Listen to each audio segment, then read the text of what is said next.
एक बार की बात है, राजा कृष्णदेव राय के दरबार में एक बहेलिया आया। बहेलिए को देख राजा काफी खुश हुए, क्योंकि राजा को पशु पक्षी बहुत प्यारे थे और बहेलिया एक रंग बिरंगा सुंदर पक्षी दरबार में लेकर आया था। दरबार में आकर बहेलिया बोला, महाराज, मैं कल ही इस खूबसूरत और विचित्र पक्षी से जंगल से पकड़ के लाया हूँ। यह बहुत सुरीला है और तोते की तरह बात कर सकता है, साथ ही यह मोर की तरह नाच भी सकता है। आपको पशु पक्षी बहुत पसंद है, इसलिए मैं इस पक्षी को आपके पास बेचने के लिए लाया हूँ। महाराज काफी खुश हुए और बोले, देखने में तो ये पक्षी बेहद ही खूबसूरत नजर आ रहा है। मैं इसे जरूर खरीदूंगा और तुम्हें उचित इनाम भी दिया जाएगा। यह कहकर राजा ने बहेलिए को 50 सोने के सिक्के दिए और पक्षी को शाही बगीचे में रखने का आदेश भी दिया।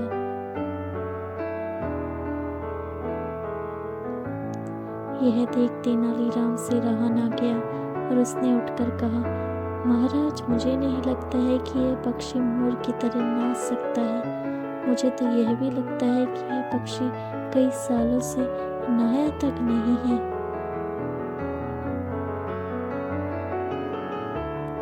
ये सुनते ही बहेलिया घबरा गया और रोने वाला मुंह बनाकर बोला, महाराज, मैं बहुत ही गरीब बहेलिया हूँ।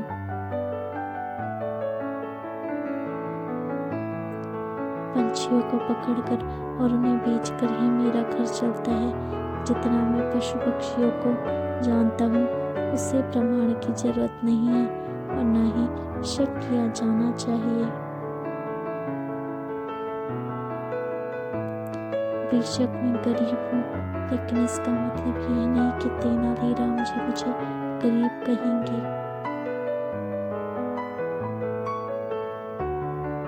यह बात सुनकर महाराज भी तेनालीराम पर नाराज हो गए। उन्होंने तेनाली से कहा, क्या तुम अपनी इस बात को साबित कर सकते हो? इतने में तेनाली ने कहा, हाँ महाराज, मैं साबित कर सकता हूँ। ऐसा कहते हुए तेनाली एक जग में पानी भर कर ले आए और पिंजरे में बंद पक्षी पर डाल दिया।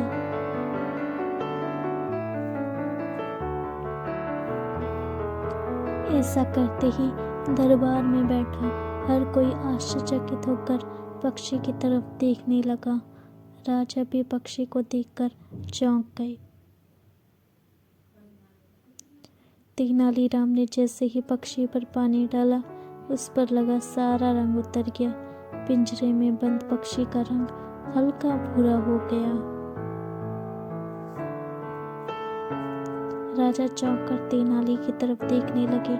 तेनाली ने झट से राजा से कहा कि महाराज, यह एक जंगली कबूतर है, ना कोई विचित्र पंछी।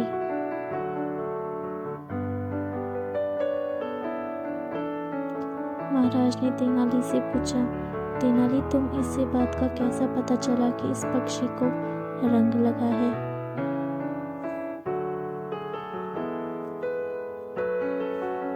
तेनाली ने जवाब दिया कि महाराज, बहेलिए के नाखूनों पर गौर करें।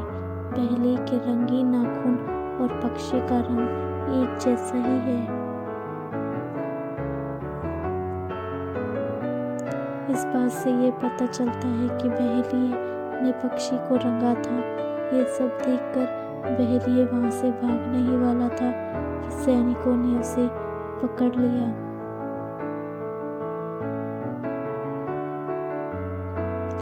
राजा ने उसे जेल में बंदी बनाने का आदेश दिया और उसके सोने के सिक्के तेनालीराम को दे दिए।